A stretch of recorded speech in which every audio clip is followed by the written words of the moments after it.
Ce que j'ai pu avoir dans le pire, ça a été va crever salcidaïque, assassin, meurtrier, manipulateur, menteur, pervers. Et entendre les secrétaires du dentiste dire qu'il faudra dire au médecin de désinfecter les sièges 3 fois avant et après mon passage parce que j'ai le VIH. J'ai vécu cette annonce comme une sentence de mort.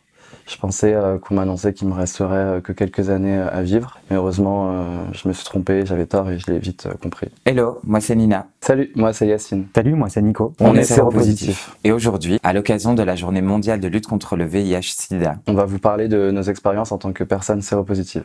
C'est parti. À quel âge as-tu appris que tu étais séropositif? En 2018, suite à un rapport à risque, j'ai perdu beaucoup de poids et j'étais fort malade. Et je me suis dit, tiens, je ferais bien un autotest. J'ai fait un autotest, il s'est avéré qu'il était positif. J'ai été voir un médecin et on a confirmé mon statut le 2 février 2018. Alors j'avais 21 ans et j'étais parti vivre à Montréal pour m'y installer. Et arrivé sur place, j'ai attrapé une labyrinthite aiguë qui m'a fait rentrer en France en urgence parce qu'on pensait que j'avais la méningite. Et c'est une fois arrivé en France qu'on a vu que j'étais en primo-infection du VIH. Je rentrais d'un voyage en Thaïlande et comme après chaque été, j'étais au check-up à côté de chez moi pour me faire tester. J'avais un tout petit doute parce que j'avais eu un rapport non protégé avec un garçon que j'avais rencontré en été en vacances. Mais comme c'était la deuxième fois seulement que j'avais un rapport non protégé, voilà, je pensais surtout aux IST que j'aurais pu contracter, mais à aucun moment je pouvais imaginer que ce serait le VIH, quoi. Quand on apprend qu'on est séropositif à 20 ans, on est un peu perdu parce qu'on a l'impression que la vie s'écroule, que nos rêves s'écroulent, que l'avenir s'écroule. Et c'était aussi pré-transition, donc c'était aussi une période de ma vie où j'étais pas moi-même et très bien dans ma peau. J'ai vécu cette annonce comme une sentence de mort. Je pensais qu'on m'annonçait qu'il me resterait que quelques années à vivre, qu'on m'arrachait un peu mes rêves et mes espoirs de mener une vie normale et équilibrée et saine. Mais heureusement, je me suis trompé, j'avais tort et je l'ai vite compris. La première chose qui m'est venue, c'était de me dire, bon, je sais qu'il y a des gens qui sont morts, je sais qu'il y a aussi des gens qui sont morts à cause des traitements, et bon, bah, il y a un traitement, quoi. Donc je me suis vraiment raccroché à ça. Là où ça a été plutôt violent, ça a été au service d'infectiologie, où le médecin qui m'a reçu, la première chose qu'il m'a dit, c'est surtout n'en parler à personne. Donc il y avait quand même à l'époque un truc que j'ai senti, on va dire, toute ma vie, moins ces dernières années, mais une interdiction de vivre. C'est une interdiction d'être heureux, une interdiction d'aller bien. Et c'est pour ça qu'à la question comment est-ce qu'on vit notre séropositivité, j'ai l'impression que c'est plutôt comment est-ce qu'on nous laisse vivre en tant que personne séropositive. Comment ont réagi tes parents et ton entourage? Ma maman, elle a eu énormément peur. Ils ont dû, et mon père et ma mère, s'informer énormément sur c'est quoi le VIH là maintenant en 2021. Donc ils ont appris autant que moi, c'est-à-dire qu'on peut devenir indétectable. Ce qui veut dire que du coup I égale I, indétectable égale intransmissible. Donc grâce au traitement que je prends, je ne peux pas transmettre le virus à mes partenaires et le virus n'est plus en danger pour ma vie. J'ai connu beaucoup de gens qui ont été rejetés par leur famille. Moi, ça n'a pas été mon cas. J'ai une famille qui a été présente, mais qui a été aussi très angoissée. Je pense qu'ils avaient des peurs qu'ils n'osaient pas me dire. Moi, j'avais mes angoisses que je n'osais pas leur partager, parce que ce que je voulais, c'était les rassurer. Mon entourage, c'est une autre histoire. Au bout de 6 mois, je l'ai annoncé sur Facebook, donc j'ai mis un post, je suis séropositif. J'ai perdu tous mes amants, c'est-à-dire toutes les personnes avec qui j'avais des aventures sexuelles ont disparu du jour au lendemain. J'ai perdu des amis qui ont disparu du jour au lendemain, beaucoup. J'en ai pas parlé à mes parents tout de suite. C'était assez difficile de pas partager ça avec ma mère, avec qui j'étais très fusionnel, avec qui j'étais très proche.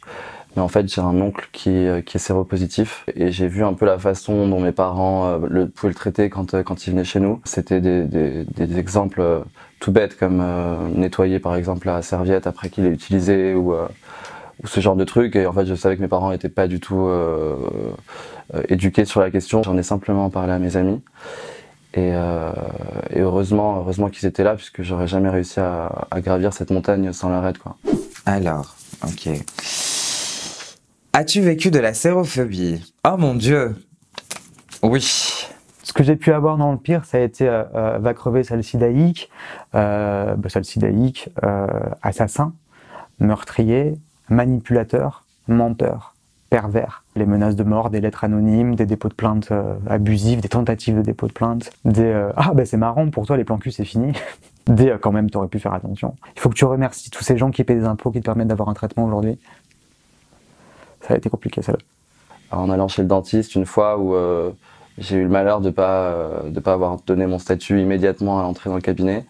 Et en fait, quand la dentiste a réalisé ça, en voyant mon ALD, elle s'est empressée de mettre un masque et elle m'a un peu engueulé en me disant que j'aurais dû la prévenir, que c'était pas safe, que c'était pas correct. Chez un dentiste, j'ai été me présenter. Déjà, on me met genre quand j'arrive, on me demande d'enlever ma wig pour le traitement dentaire.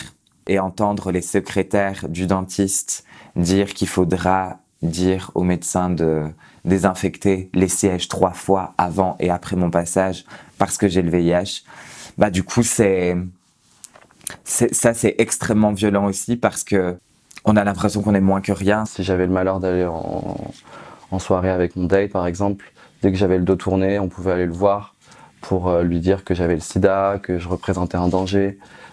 Du coup, on faisait jamais la distinction VIH/SIDA, et donc toutes ces annonces étaient encore plus perfides, encore plus ignorantes, puisque c'était jamais les bons termes qui étaient utilisés. On m'a envoyé des messages comme, par exemple, t'es beau pour quelqu'un de séropos, ou désolé, mais je peux pas, t'as une tête de sidaïque, enfin vraiment des mots extrêmement durs. La communauté trans est une communauté qui est extrêmement touchée par l'épidémie de VIH, mais c'est aussi une communauté qui, curieusement, n'est pas inclus dans les campagnes de lutte contre le VIH et par conséquent c'est un public qui est isolé. Aujourd'hui, quel message souhaites-tu faire passer? Beaucoup. L'épidémie du VIH continue de sévir non pas à cause des personnes séropositives traitées, mais à cause des personnes qui ignorent leur statut. Et aujourd'hui, la situation est encore plus dramatique à cause du Covid, puisque le VIH est complètement invisibilisé. Et là, en 2020, par exemple, plus de 650 000 tests n'ont pas pu être réalisés à cause du Covid-19. Si vous venez d'apprendre que vous êtes diagnostiqué et que vous avez l'impression que votre monde s'est écroulé, vous avez de la valeur, que vous êtes beau, que vous êtes belle et que vous méritez de l'amour et que personne n'a le droit de vous dire que vous n'avez pas de valeur sous prétexte que vous êtes atteint de ce virus. Vous allez le combattre, vous allez devenir indétectable et vous allez vivre. Moi, je ne le regrette pas, mon VIH. C'est-à-dire qu'à refaire ma vie, je l'aurai une seconde fois.